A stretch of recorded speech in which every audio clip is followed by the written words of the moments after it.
Salut la team, j'espère que vous allez bien. On va voir la séance du jour. Donc il y a des choses très simples, vous connaissez tous, ça fait un moment que vous êtes ici. On va commencer donc par un petit warm-up pour s'échauffer. On va avoir un AMRAP de 7 minutes avec 10 air squats et 5 push-ups à faire. Juste après, on va avoir une phase de skill où on va travailler les pull-ups en butterfly. Et juste après, on va rentrer dans l'artère principale de la séance. On va avoir des intervalles sur la midline, donc sur le centre du corps. Et juste après, un workout à faire en individuel avec 3 rounds. Chaque round sera composé de 15 à 11 calories sur le bike et sur l'air to overhead. Et l'objectif pour vous, c'est surtout de chercher à adapter la charge pour tout réaliser unbroken. Je pense que vous avez tout compris. De toute façon, c'est le b.a.-ba, c'est les choses simples. Donc on attaque, let's go.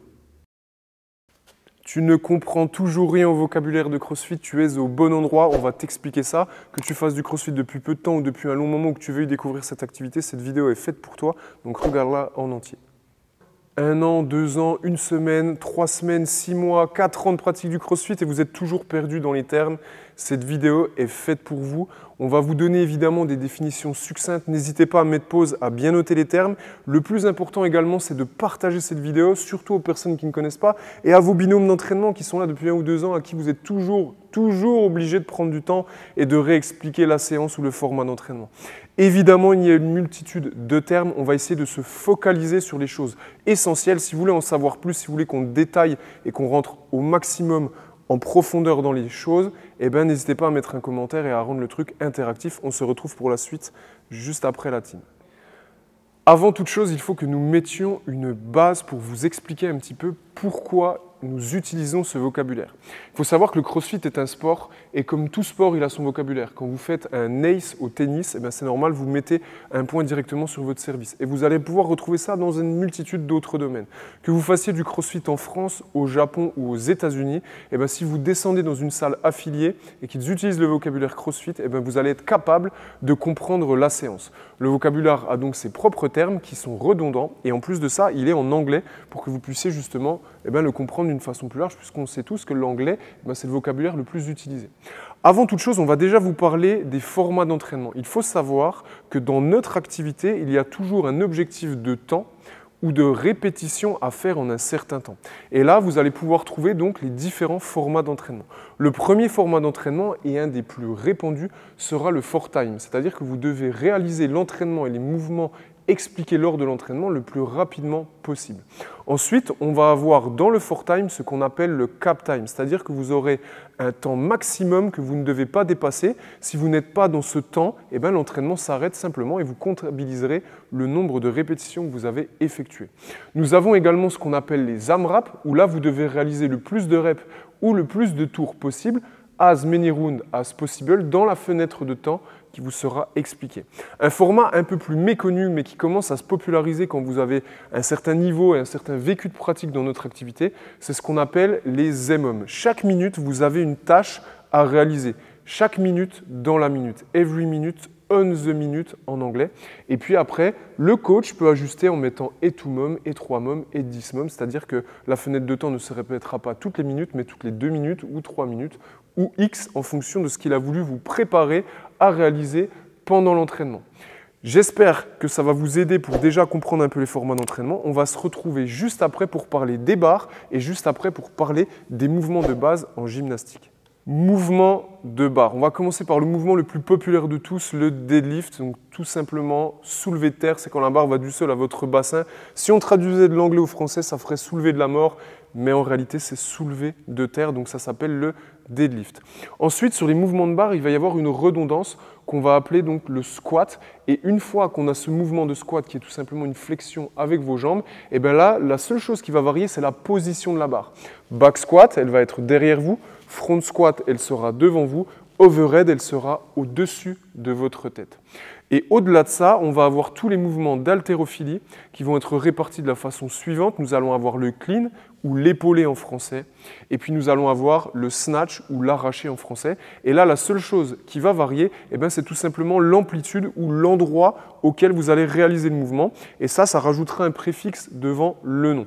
Donc power clean ou power snatch, la barre sera sans flexion de jambe lors de la réception. Squat clean ou squat snatch, la barre sera en flexion quand vous allez tout simplement la réceptionner.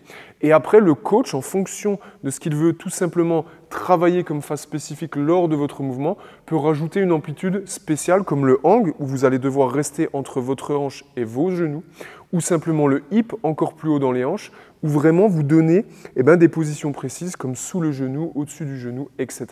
C'est des choses déjà un petit peu plus précises. Mais vous avez vraiment le power et la flexion, c'est vraiment les choses de base.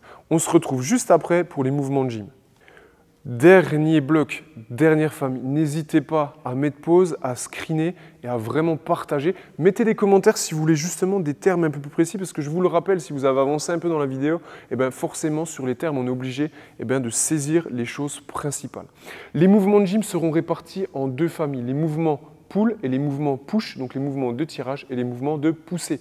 Dans les mouvements pull, nous allons retrouver les pull-ups où il faudra passer le menton au-dessus de la barre, puis au-delà de ça, nous aurons toutes les variantes possibles, les tractions, donc les pull-ups en strict, où vous allez utiliser juste la force de vos bras, les tractions en keeping, où là vous allez utiliser un mouvement de balancé assez technique qui est spécifique à notre activité, et les mouvements donc en butterfly qui seront avec la rotation d'épaule, encore une fois, c'est des mouvements spécifiques à notre activité.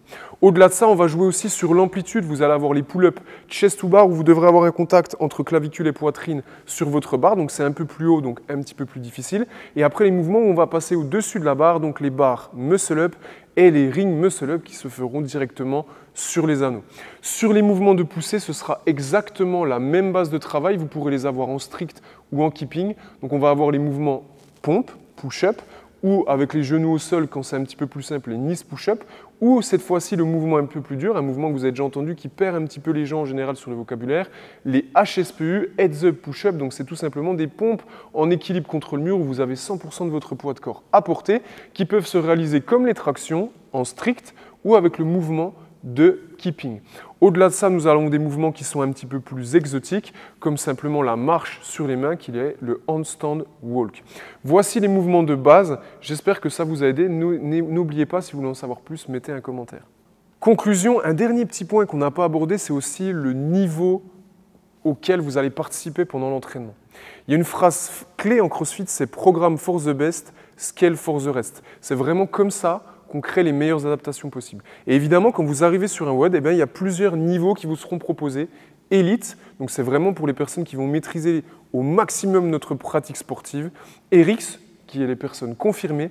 Intermédiaire, les personnes d'un niveau intermédiaire, tout est expliqué dans le nom, et Scaled ou Start pour les personnes qui débutent. Et bien évidemment, je vous le précise, ce curseur peut varier en fonction de vos points forts et vos points faibles. Vous pouvez être un profil assez fort, peu endurant ou l'inverse. Donc en fonction des entraînements, c'est au coach de justement ajuster le curseur.